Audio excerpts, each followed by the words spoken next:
the first time in over 20 years, all of drag boat racing has been united under one umbrella and is now known as the Lucas Oil Drag Boat Racing Series. All of the existing drag boat series have agreed on a single rule book that will unite approximately 900 race teams across the country. This newly unified series will hold 15 divisional events and 9 national events in 2011, spanning 9 states across the nation. The Lucas Oil Drag Boat Racing Series will be featured across 4 different television networks, as well as exclusive internet content. The Lucas Oil Drag Boat Racing Series will showcase 13 shows on Speed, 4 on Versus, 4 on MAV TV, and a 1-hour special on CBS Sports. Plus, all shows are guaranteed a mandatory re-airing.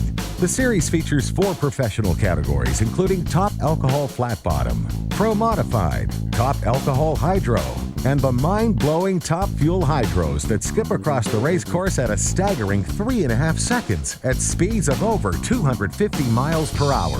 These handcrafted machines will leave you stunned with their chest-pounding 7,000 horsepower engines every time they take to the water. The professional show will also include 8 sportsman classes to provide added excitement for spectators. The pilots of the Lucas Oil Drag Boat Racing Series hang it all on the line every time, out to entertain their loyal fans and chase the 2011 championship honors.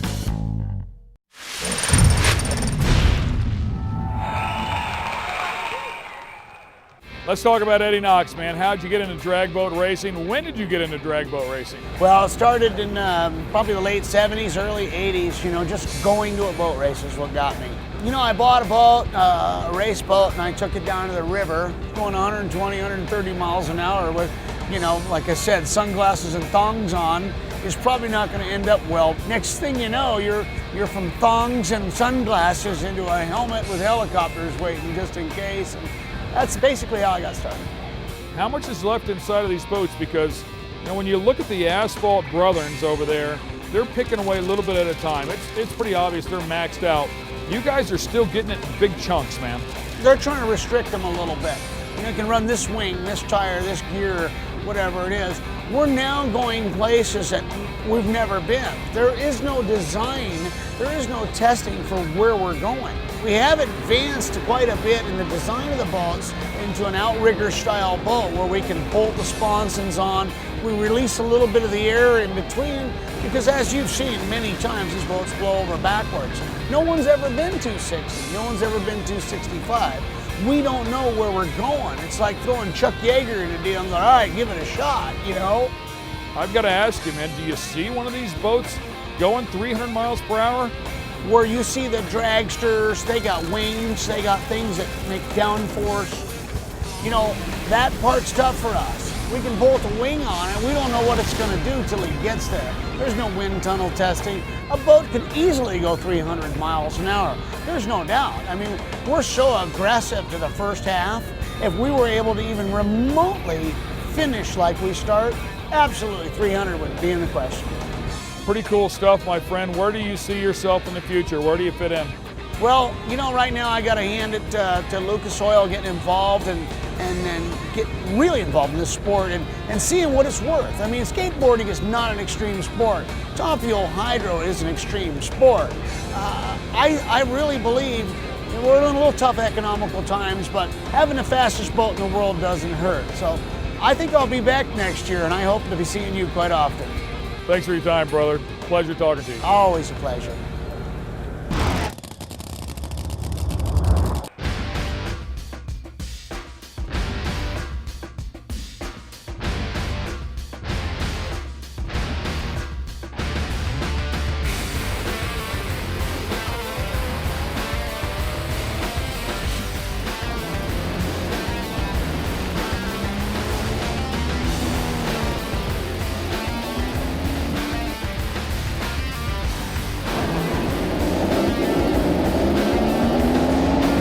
.265 and some change. That is a new record. You guys got to go back and back it up again. Tell us about the ride. Man, that was just absolutely the most fun ride I've ever had doing this. 15 years. It just planted me in the seat, and I knew it was on a ride. Unfortunately, I took out the finish line trap at the end of it, but I couldn't make myself quit. I knew it was hauling the mail like never before.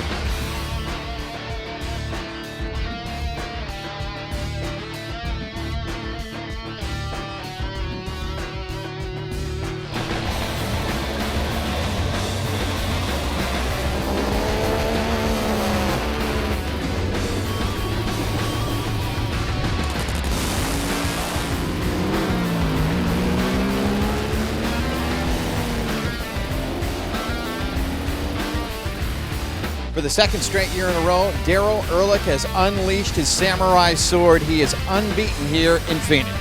Man, I got to tell you guys, coming here, we had a new boat. This is a comeback from a pretty good accident that I had, and honestly, we're just kind of hoping that things would be okay, you know. I mean, we're pretty confident, but you just want a good weekend, and I couldn't have scripted a better comeback deal, guys. This is something else. Let's talk about the middle of the summer, man. Seriously, you say a pretty bad accident. Come on, let's talk about the rods and your back. Most people didn't even think you'd be back in the boat at all this year. Well, see, that's the miracles of modern science, man. They made me longer, stronger, faster than I was. Hell, I'm a quarter inch taller. 3 more wrecks. I'm 5'8", baby. And look what it's done for you, man. You're surrounded by beauty. Hey, this is all it takes. Put some more in, Doc. Hey, congratulations, 2 years in a row, world champion. Man, I'm just, this is too cool. Thank you. I love you, America. Here we go.